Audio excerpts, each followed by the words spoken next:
urbaine. Ce mot caractérise à lui seul la civilisation romaine.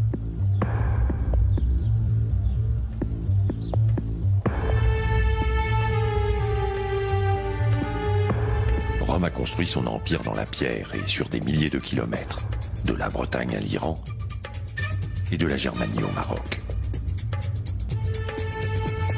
Ce n'est donc pas par hasard si, de toutes les civilisations antiques, elle est celle qui a le plus marqué le paysage de la Méditerranée. Contraints par les exigences de leur conquête à fonder de nombreuses villes, les Romains développèrent une politique urbanistique rationnelle sur toute l'étendue de leur empire.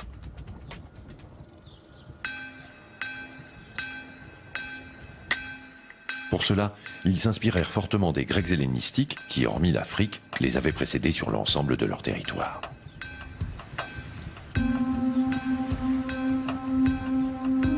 Mais les Romains apportèrent également leur génie propre à la solution de problèmes imposés par des conditions de vie nouvelles.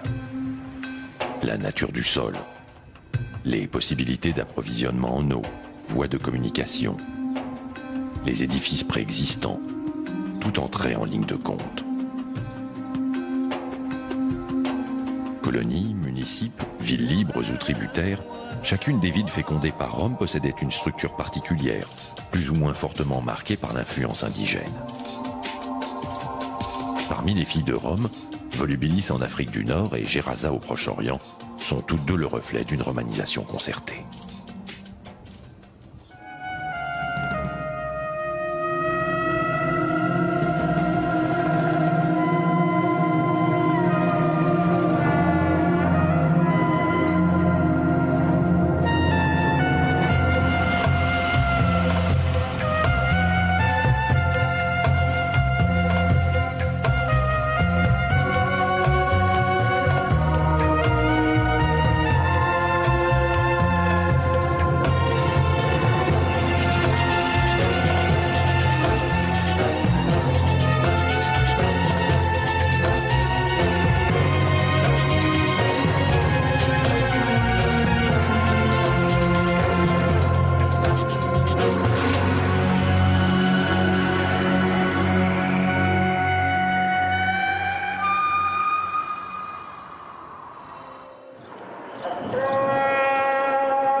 L'actuelle capitale jordanienne porte encore la marque du temps où elle appartenait à l'Empire romain d'Orient.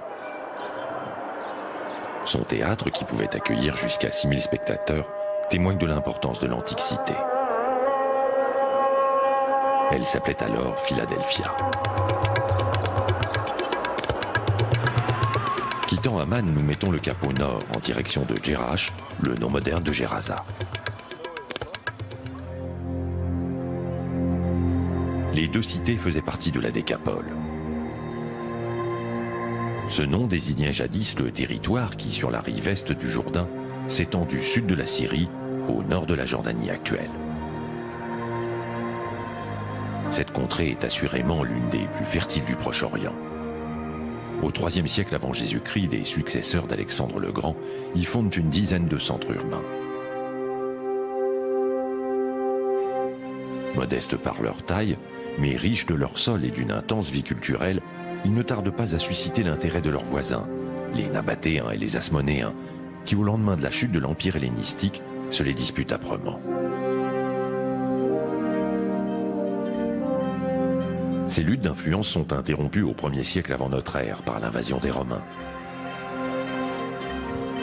Une fois intégrées à leur empire, les villes de la Décapole forment une confédération autonome. Dès lors, ce creuset culturel grec en milieu sémitique prend son essor et se pare de somptueux monuments.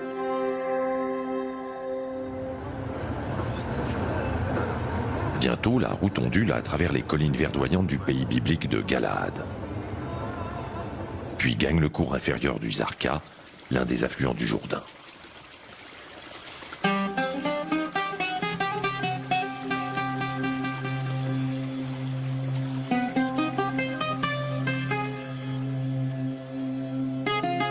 Sur ces rives s'étendent encore oliveraies, vergers et champs cultivés.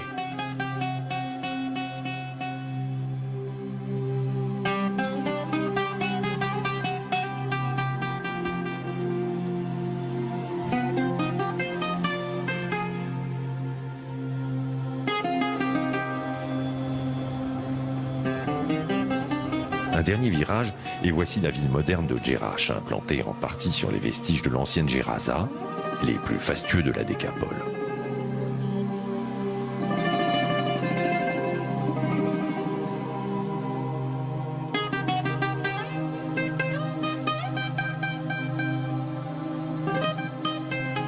Enchâssée dans le silence des collines dorées du pays de Galaad, la cité se dresse sur les deux rives de l'oued Jerash, aujourd'hui Tari, mais dont le nom antique, Chrysoras, la rivière d'or, traduit le rôle que ce cours d'eau joua jadis dans le développement du site. Ce dernier, habité dès le 9e millénaire avant Jésus-Christ, abrite un ensemble de petits villages mobiles qui se multiplient et se fixent progressivement à partir du 8e siècle avant notre ère, avec le développement de l'agriculture. Après un temps d'abandon, cette petite bourgade voit la naissance d'une première cité fondée par les Grecs, entre le 3e et le 2e siècle avant Jésus-Christ. Le lieu précédemment appelé Garchou prend alors le nom d'Antioche sur le Chrysoras. Sous domination romaine, Antioche devient Gerasa.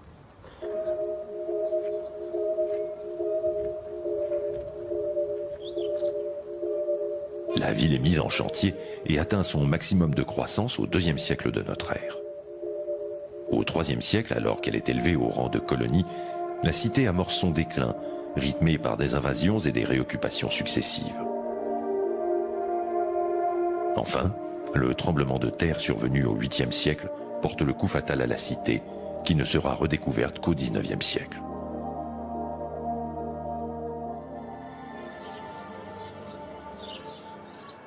Ainsi, Gerasa montre-t-elle aujourd'hui simultanément plusieurs époques. Quelle était sa configuration lors de son apogée au 2e siècle de notre ère? Le domaine urbain occupe alors une aire ovale d'environ 95 hectares. Une grande rue à colonnades traverse la ville du nord au sud et se dirige vers le sanctuaire de Zeus Olympien, le Jupiter des Romains. Une majestueuse place ovale assure le raccordement entre les axes divergents du sanctuaire de Zeus et de la grande rue à colonnades.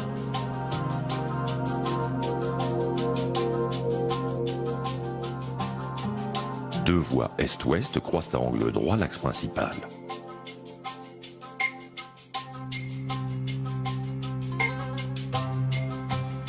Entre les deux intersections se dresse perpendiculaire à l'artère majeure le sanctuaire d'Artémis, la Diane des Romains.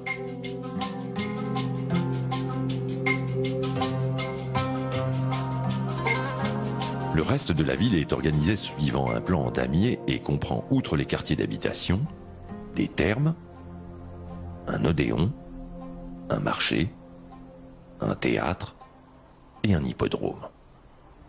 Quant aux nécropoles, elles sont situées à la périphérie de la ville. Pour le voyageur antique qui venait de Philadelphia, l'actuel Amman, la route passait sous une grande arche, érigée en l'honneur de l'empereur Hadrien. La voie longeait ensuite l'hippodrome dont il ne reste plus aujourd'hui que le tracé.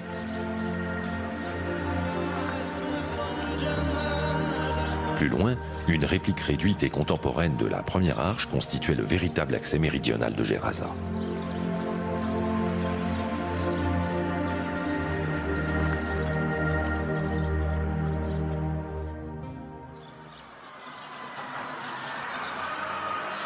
Une fois franchi le seuil de la porte sud, le regard s'élève irrémédiablement vers une terrasse artificielle, dominée par le temple haut de Zeus.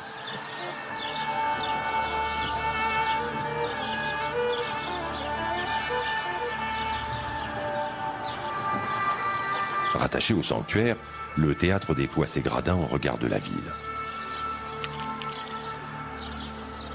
Le voyageur traversait ensuite la majestueuse place ovale, ouverte sur la grande avenue.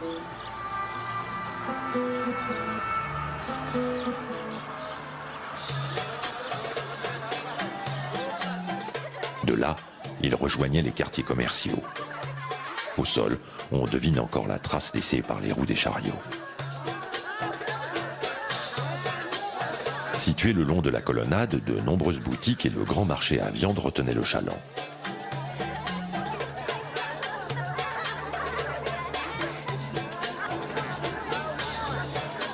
Plus loin, le pèlerin pouvait se rafraîchir à l'eau du Nymphée, une fontaine monumentale.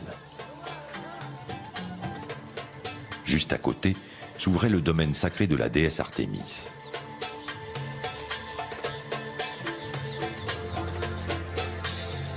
S'il prolongeait son parcours vers le nord, il arrivait aux portes de l'Odéon, à la fois siège du conseil local et lieu de spectacle.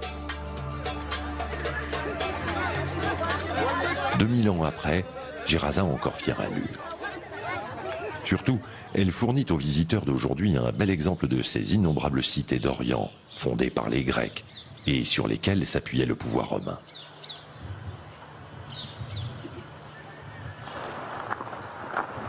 Installé sur le site même de Djerrach, l'Institut français du Proche-Orient mène en coopération avec les antiquités jordaniennes d'importants travaux de fouilles et de restauration.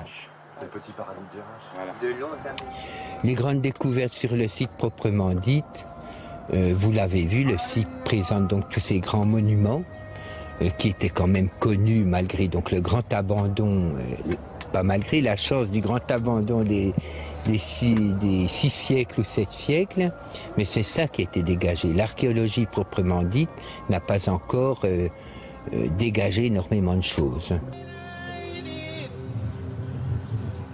Cependant, de récentes excavations ont mis au jour d'importants vestiges, non seulement d'une grande beauté, mais également riches en informations. Les archéologues se sont en effet longtemps interrogés sur l'origine du plan orthogonal de Gerasa et le degré de pénétration de la culture grecque dans la cité orientale. La réponse se trouve pour partie dans cet obscur chaos de pierre.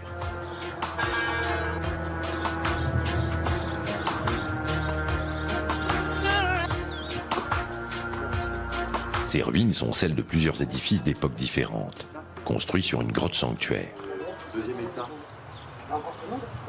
La fouille de cette grotte et le démontage partiel des vestiges ont permis de découvrir plusieurs centaines de blocs ayant appartenu à un monument précédent.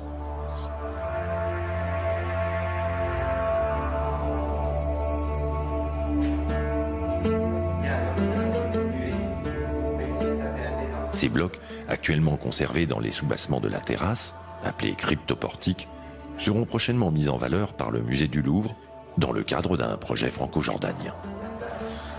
Gabriel nous ouvre exceptionnellement les portes de ce sanctuaire improvisé. Voilà, alors ici vous avez un autre registre, car ce sont donc les pierres qui sont extérieures. Vous voyez qu'elles ont le même badigeon. Sa mémoire, liée à cet ensemble désorganisé, est émouvante. Aucune moulure, aucun motif ou couleur n'a de secret pour lui. Une fleur qui pourrait être une fleur d'hibiscus, le caducée, la massue d'Héraclès. Voilà, vous avez ici une pierre magnifique avec un petit bovidé qui est en train donc de grappiller dans la grappe, toujours notre décor floral de pente, une vanne, et puis alors le plus étonnant, c'est ici,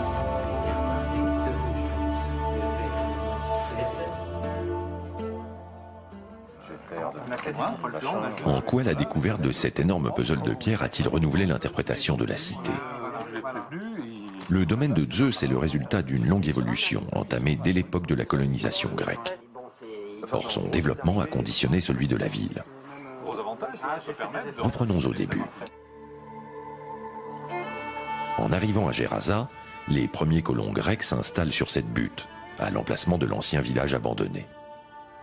Pourtant, ce n'est pas au centre de ce bourg renaissant qu'ils choisissent de bâtir la demeure de Zeus, mais sur le haut lieu qui lui fait face, plus propice au culte selon la tradition orientale.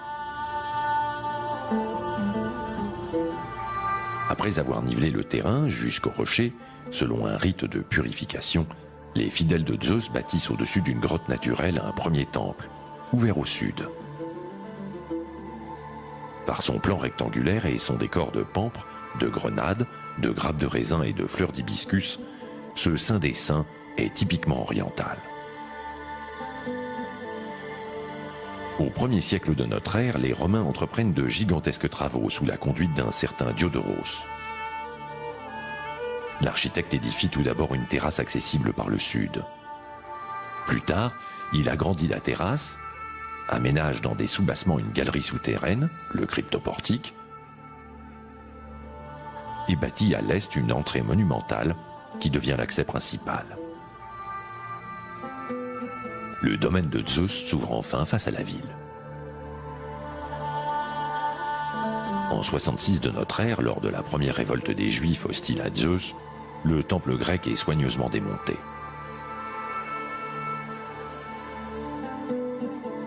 En 70, alors que la situation politique et religieuse s'est apaisée, un certain Théon, suppliant de Zeus, finance un nouveau saint des saints, édifié avec une partie des blocs du premier temple. Le point culminant et ultime de ce développement est l'édification en 163 sur une terrasse supérieure d'un grand temple à portique.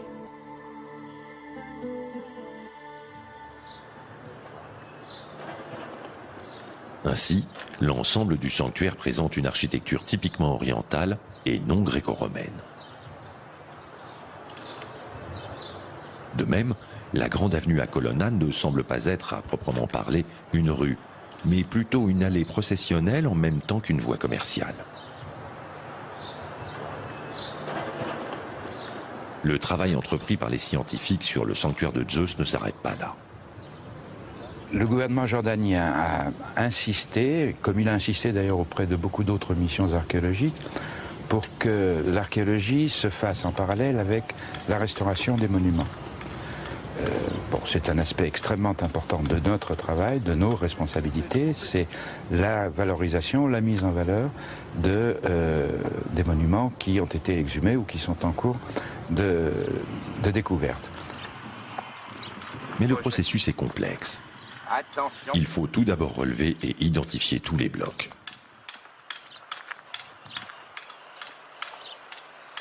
Le but était surtout de dégager vraiment tous les abords du temple, donc de ses éboulis.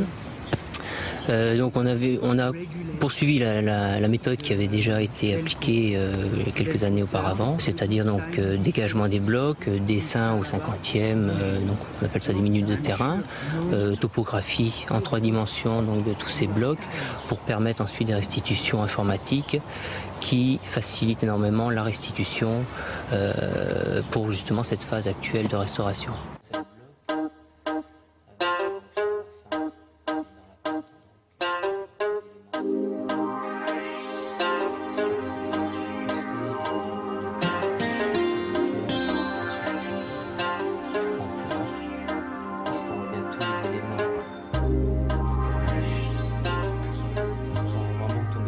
Ces préalables indispensables étant accomplis, le travail de restauration proprement dit peut commencer. Pas si simple. Nous allons voir comment, malgré toute l'expérience d'une équipe aguerrie, le remontage des blocs peut s'avérer complexe, voire dangereux.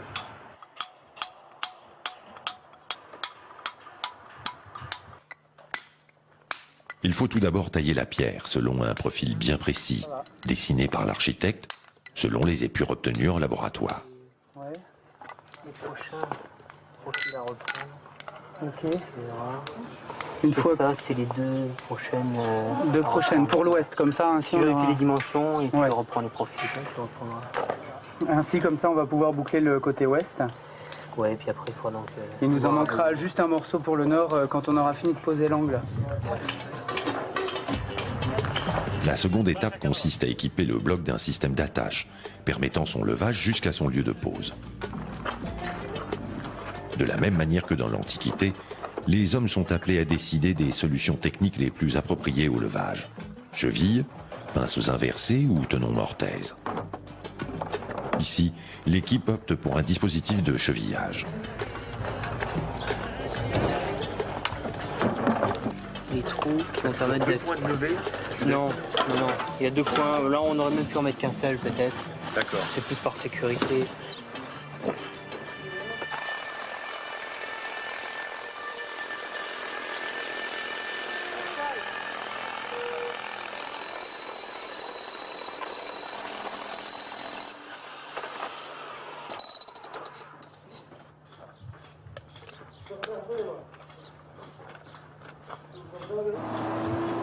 Vient enfin la grue et l'opération délicate de mise en place effective du bloc.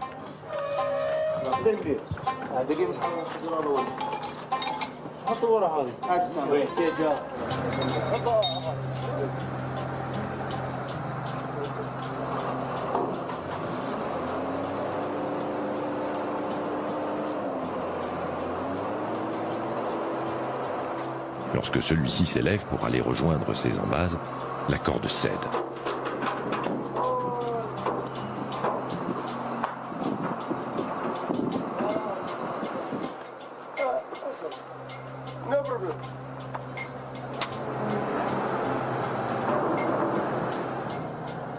Une seconde tentative, plus sécurisée, permettra la pose définitive du bloc.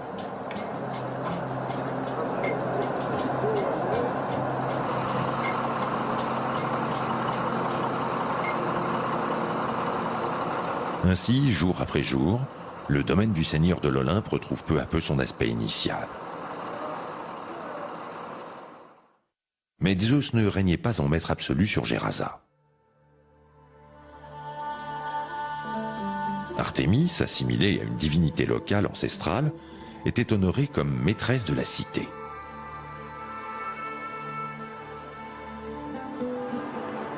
Accessible depuis le pont du Chrysoroas, son sanctuaire est une véritable mise en scène architecturale. Après avoir suivi une colonnade et traversé l'avenue principale, il faut encore franchir une porte imposante, puis monter un escalier monumental débouchant sur le ciel.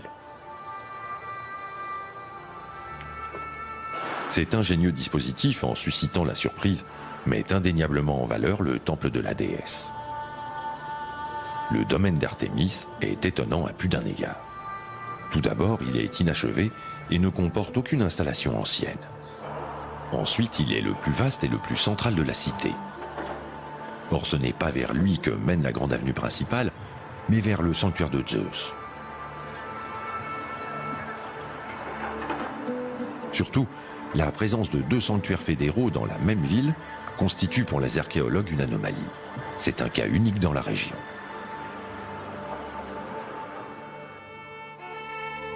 L'explication vient en partie des inscriptions retrouvées dans le temple bas de Zeus. En fait, le sanctuaire de la déesse, primitivement installé ici sur le tertre du village ancien de Garchou, aurait été déplacé pour permettre son extension. Ce déplacement s'est opéré vers 132-135 au cours de la première révolte juive, durant laquelle la communauté israélite de Gerasa, hostile aux dieux grecs, reporte ses dons sur le temple de l'ancienne déesse mère de la cité.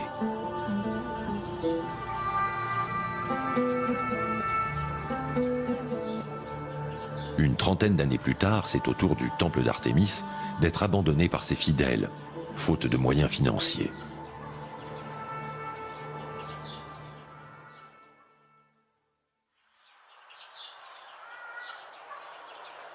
Ces événements provoquèrent une refonte complète du cadre urbain.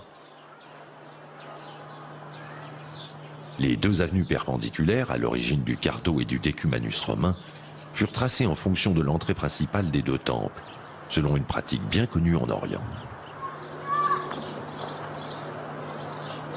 Ainsi, le plan orthogonal de la cité n'est pas, comme on l'a cru longtemps, un héritage des colons grecs, mais bien une conception tardive, surimposée à partir du milieu du IIe siècle à un modèle urbain oriental préexistant. En revanche, il est révélateur de l'importance de la religion dans l'organisation du cadre de vie. Le culte est également le miroir de la santé économique et politique de la cité. Les temples, en effet, étaient financés par les habitants qui, suivant la nécessité du moment et les disponibilités financières de leurs groupes religieux, sollicitaient la divinité la plus apte à répondre à leurs attentes. Sur les gradins de l'Odéon, qui servaient également de salle du conseil municipal, les archéologues ont retrouvé de grandes inscriptions gravées dans la pierre.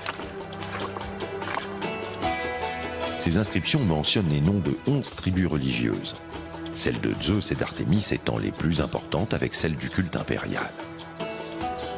Les autres étaient vouées à des divinités secondaires. D'autres inscriptions sur le site nous apprennent également que la population gérasénienne était composée en grande majorité de Grecs, de Syriens, d'Israélites, de militaires et de fonctionnaires romains. De quoi vivait cette société multiculturelle ?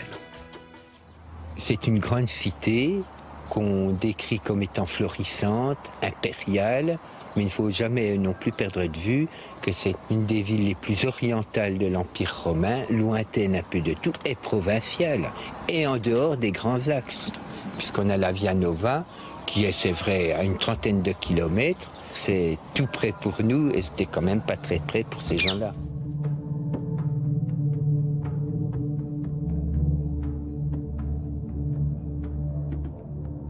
Je crois qu'un des aspects qu'il faut prendre en considération, c'est que la ville de Jerash est un endroit où les empereurs romains ont libéré, le terme c'est libérer les vétérans.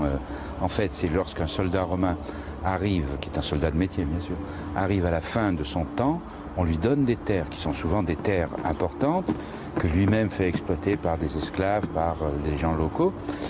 Et lui, il devient un citadin. Et on sait qu'il y a eu beaucoup de vétérans installés à Jerash. Donc c'est une ville de peuplement, c'est pas nécessairement un grand centre commercial, sauf régional bien entendu, sauf local, mais c'est pas une route où on fait transiter les épices, où on fait transiter les produits rares entre, par exemple, la mer Rouge et la Syrie.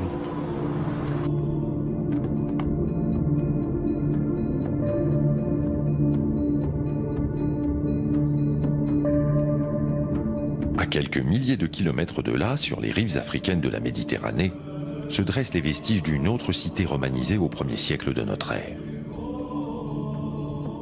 Fondée par les Berbères, réaménagée sous la domination de Rome, l'antique Volubilis a su elle aussi préserver son identité.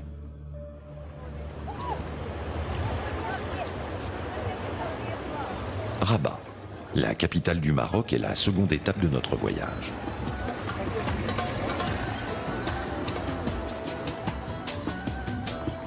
Le temps de traverser la ville, et nous voici à Salé, où nous attendent 4 étudiants de l'École supérieure de technologie. Leur objectif ? Redonner vie et forme aux vestiges de l'antique Volubilis.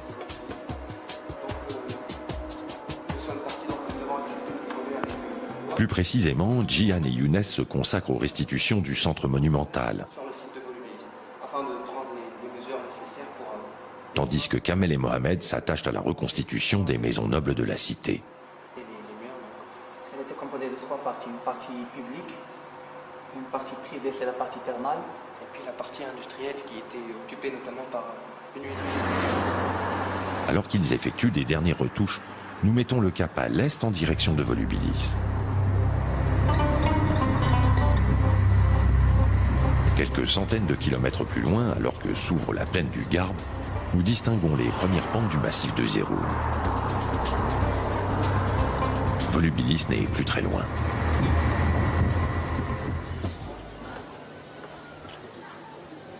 Accrochée sur un éperon rocheux, la ville sainte musulmane de Moulay Idriss, du nom du fondateur du Maroc, domine l'antique cité.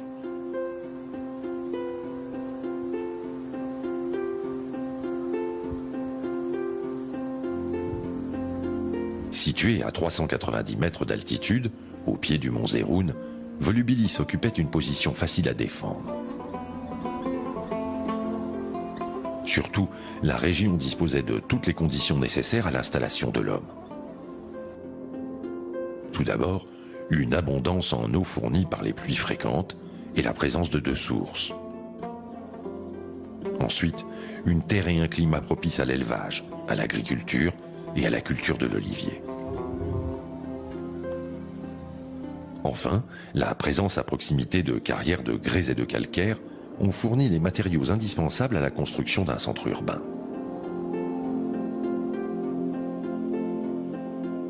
Volubilis jouissait également d'une position stratégique, à la croisée du Maroc du Nord, pourvue de plaines fertiles, et de la vallée du Sébou, ouverte sur l'Atlantique. Ainsi, dès sa fondation par les Berbères, cette bourgade bénéficiait de tous les atouts pour alimenter et abriter une importante population.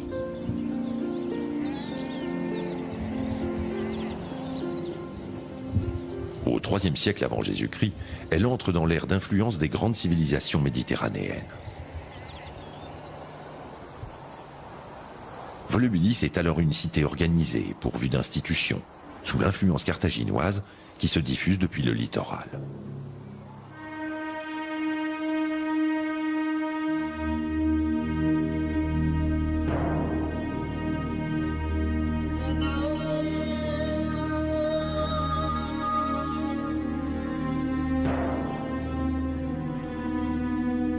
Vers le IIe siècle avant Jésus-Christ, elle fait partie du royaume maurétanien qui se forme en Afrique du Nord.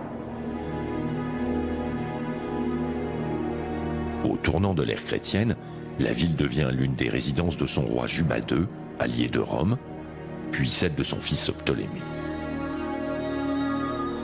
En 40, l'équilibre qui prévalait depuis un siècle dans cette région fut brusquement rompu, alors que Caligula régnait sur l'Empire romain. Que s'est-il passé ? Ptolémée a été invité par Caligula pour qu'il puisse assister à une cérémonie officielle à Lyon, en France.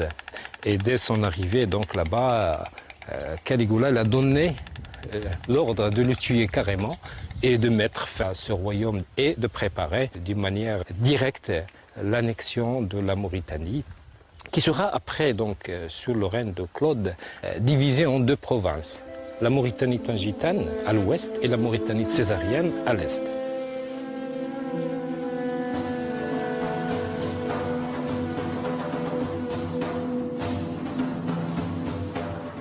Cet assassinat, on s'en doute, déclencha une révolte chez une partie des volubilitains. Menée par Édémon, un esclave affranchi de Ptolémée, elle mobilisa 3 légions romaines ainsi qu'une milice d'autodéfense commandée par un notable local, Marcus Valerius Severus, partisan de Rome.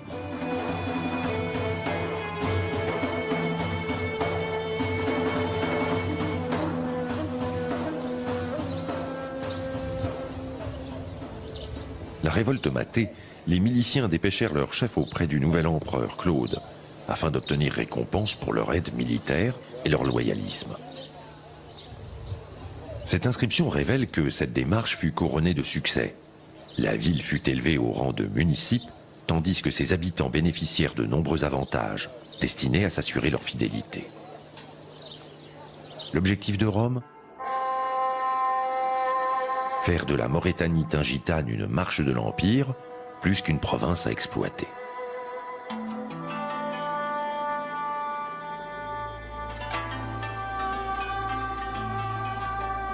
Volubilis était en effet l'élément le plus avancé du dispositif de défense, face aux tribus berbères semi-nomades des régions présahariennes. Ainsi, durant 2 siècles, la ville connaît un nouvel essor et se transforme sous les effets de la romanisation.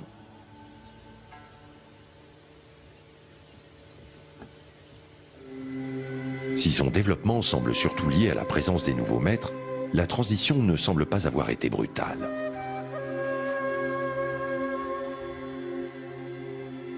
Contrairement aux villes romaines créées d'un seul jet sur terrain vierge, comme Timgad en Algérie, Volubilis présente un plan irrégulier.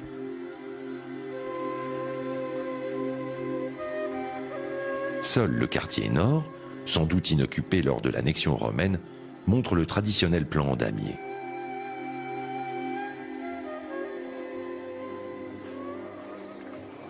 De part et d'autre de la rue principale, courent des rues secondaires reliées entre elles par des ruelles transversales. Cette voie était à l'origine bordée de boutiques et de portiques qui protégeaient les piétons du soleil et de la pluie. Elle était jadis l'artère la plus animée de la ville, habitée d'une foule bruyante et bigarrée, semblable à celle qui déambule aujourd'hui dans les médinas de Meknès, Fès et Marrakech.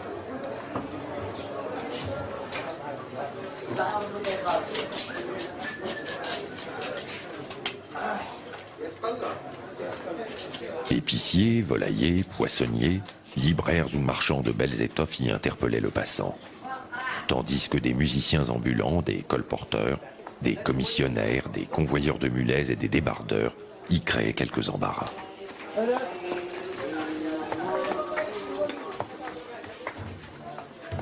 L'artère principale reliait la porte nord de Tanger à l'arc de Caracalla, élevée par la communauté des Volubilitains en remerciement d'une remise d'impôts accordée par Rome. Ce type d'édifice était élevé en l'honneur d'un général victorieux.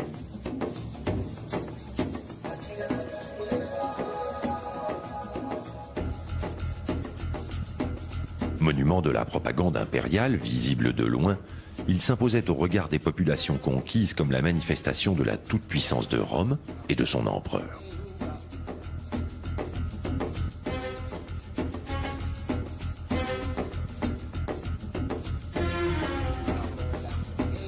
Là encore, contrairement aux normes d'urbanisme romain, cet arc ne se situe pas dans l'axe de la voie principale de la ville.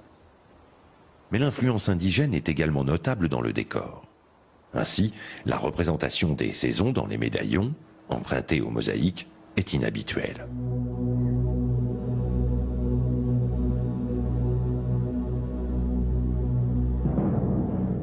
La marque romaine se voit davantage dans la mise en place de nouvelles institutions publiques. Une manière pour le pouvoir impérial de s'assurer du dévouement des grandes familles locales, qui pouvaient ainsi satisfaire leurs ambitions politiques, économiques et sociales.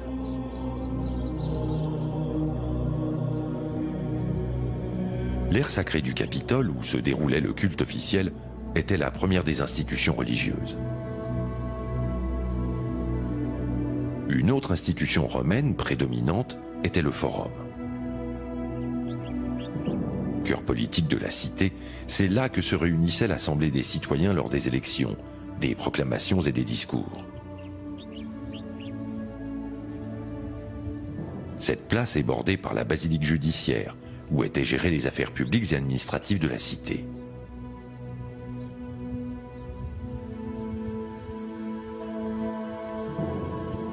Sous l'autorité d'un collège de magistrats, 2 édiles s'occupaient de la police, des travaux publics et des marchés, tandis que les décurions constituaient le Sénat municipal.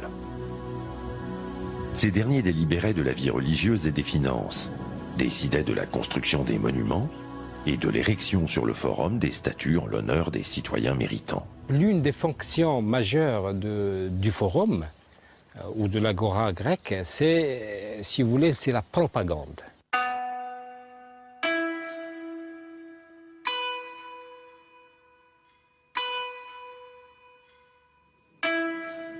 Ces nombreuses stèles, autrefois surmontées de statues, en sont la preuve. Elles attestent de cette volonté d'afficher auprès des habitants et des touristes de l'époque la valeur de tel ou tel citoyen volubilitain, un haut dignitaire, un cadre de l'armée,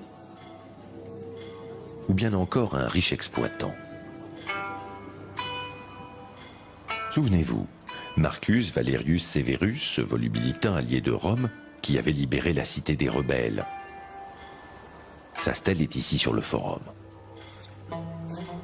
Il y a un M qui signifie Marcus, Valerius, Bostaris Filius. Donc c'est le fils d'un bostard, donc sûrement c'est un nom punique.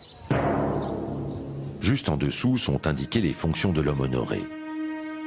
Magistrat municipal sous le pouvoir carthaginois, Marcus Valerius s'est vu attribuer de nouvelles charges par les Romains, celles de sénateur et de prêtre. Ce n'est pas tout. L'inscription mentionne également les privilèges accordés par Rome aux volubilitains, grâce à l'intervention de Marcus Valerius, notamment la citoyenneté romaine et une exonération d'impôts pendant 10 ans pour les habitants non citoyens.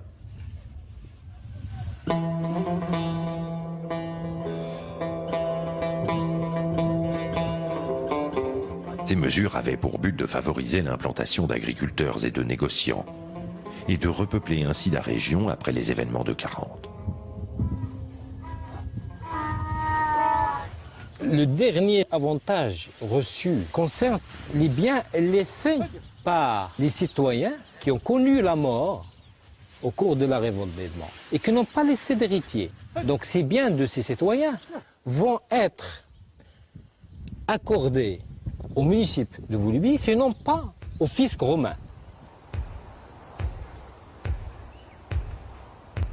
Ainsi, l'épigraphie demeure la source d'informations quasi exclusives sur la vie municipale et la société.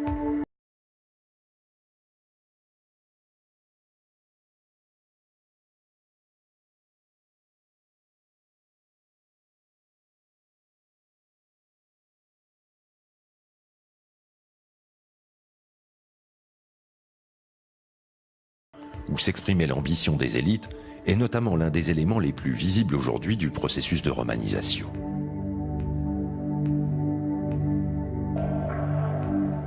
C'est surtout un désir de vivre à la romaine qui transparaît dans l'organisation de l'habitat volubilitain. L'une des plus belles demeures conservées de Volubilis est la maison d'Orphée, implantée dans le quartier sud de la cité. Hassan Niman, archéologue et ancien conservateur du site, a dirigé le travail de reconstitution de cette demeure, effectué par les étudiants de l'école technologique de Rabat-Salé. D'une superficie de 1700 m², la maison d'Orphée s'étend sur les 3 parcelles d'un îlot et se compose de 3 zones bien distinctes. Une zone privée réservée à la famille, une zone accessible à la clientèle du propriétaire et une zone industrielle.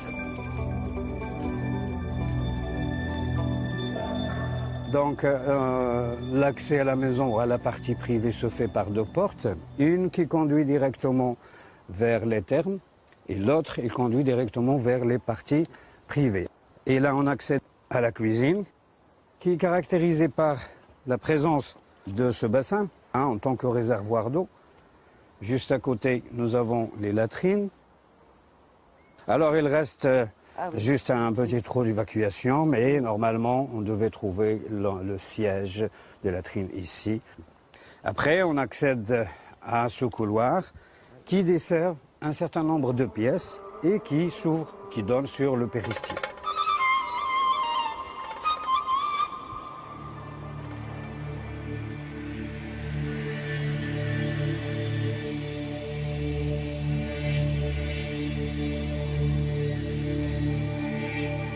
L'une des chambres ou des pièces les plus intéressantes, c'est celle-là, qui est un triclinium. Alors un triclinium romain, il est caractérisé par les 3 entrées. L'entrée principale, c'est pour les convives. Les 2 autres entrées, c'est pour le service. Autour de cette forme en U, on peut placer les lits. Et on a le panneau central, qui est sous forme d'un tapis, orné par le dauphin. C'est ici que le maître de maison prenait ses repas en compagnie de sa famille et de quelques intimes triés sur le volet. À proximité se trouvait une chambre dont les murs étaient à l'origine recouverts de marbre.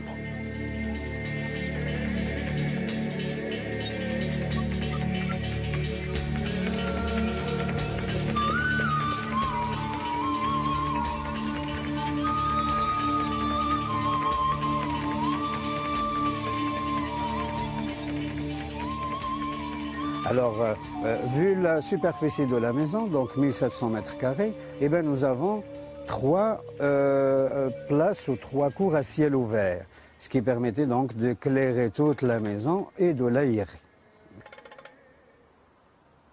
À l'intérieur de cette cour à portique, on a un puits qui permettait l'alimentation de la maison en eau.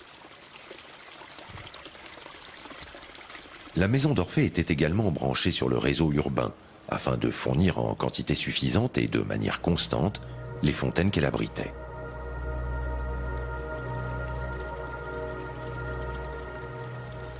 Et on peut donc continuer notre balade à travers ce couloir pour découvrir les différentes chambres d'habitation et qui sont, dans la plupart du temps, un pavé de mosaïques géométriques comme celle que nous voyons dans ces 2 chambres. Nous avons une des particularités encore dans cette maison, c'est que nous avons une chambre chauffée l'hiver. On voit cette canalisation qui permettait l'évacuation de la fumée. Cette chambre était réservée à l'hiver, à l'utilisation pendant l'hiver. Nous sommes juste à côté du début de la chaîne de Rif et du début du Mont Atlas, donc c'est une zone où il fait un petit peu froid l'hiver, quelquefois ça atteint même les -2, -3 degrés. Ce système de chauffage était également utilisé pour chauffer l'eau et le sol des thermes de la partie privée. C'est effectivement l'un des établissements où l'hypocauste est bien conservé.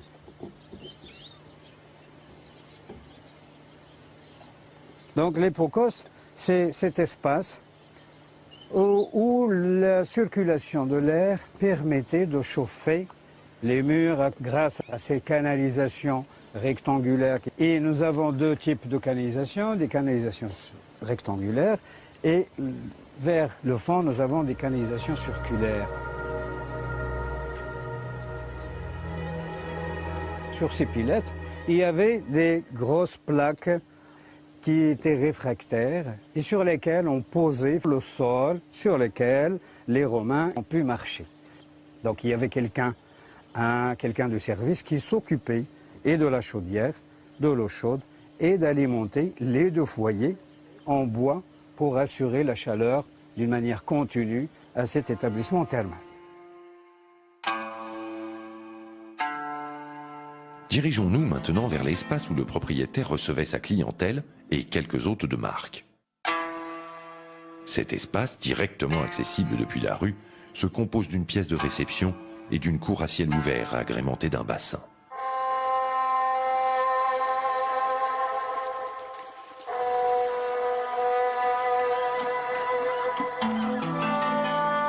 Ce bassin, qui est en fait un aquarium, est bordé d'une mosaïque représentant le dieu Neptune sur son char, voguant sur le monde marin.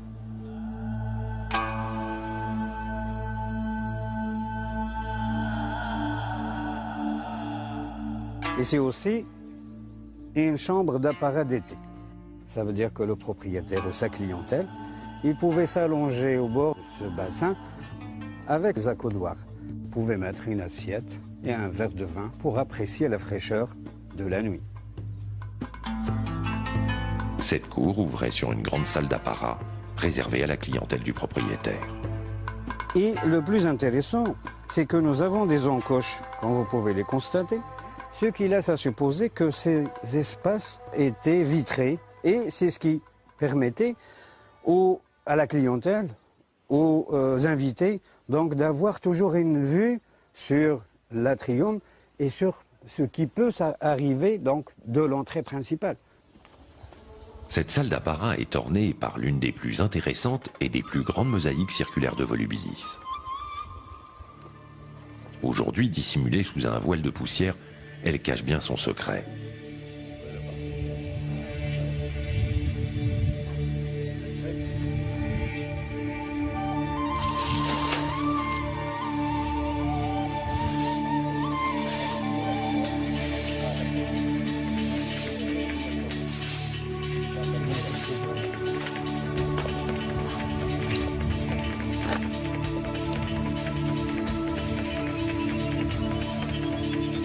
Voici qu'apparaît Orphée, jouant de la lyre et charmant de cette manière les animaux sauvages qui l'entourent.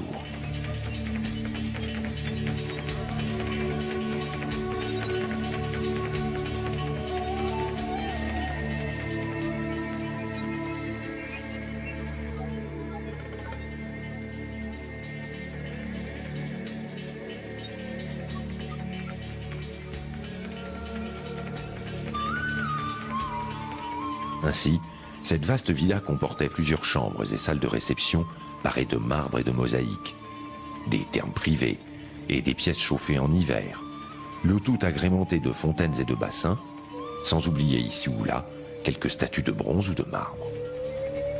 Un tel confort, on s'en doute, exigeait du maître des lieux des revenus en conséquence. Donc on rappelle qu'il se trouve dans un troisième palier, en contrebas, la partie industrielle.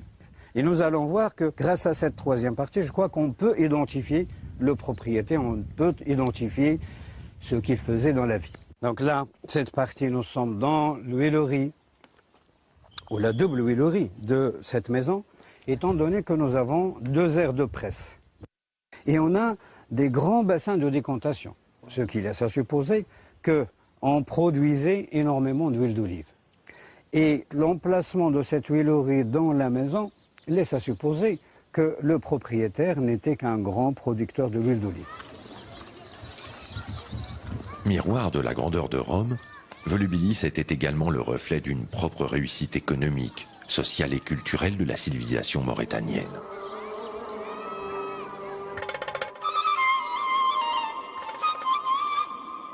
Ainsi, l'urbanisation romaine des cités provinciales préexistantes à l'Empire ne fut pas absolue. Si l'objectif était d'imiter la Grande Rome, l'art et les techniques de la capitale n'étouffèrent jamais les procédés locaux. Au contraire, ils furent si intelligemment compris et assimilés par les peuples conquis qu'ils participent aujourd'hui du fabuleux héritage de la romanité.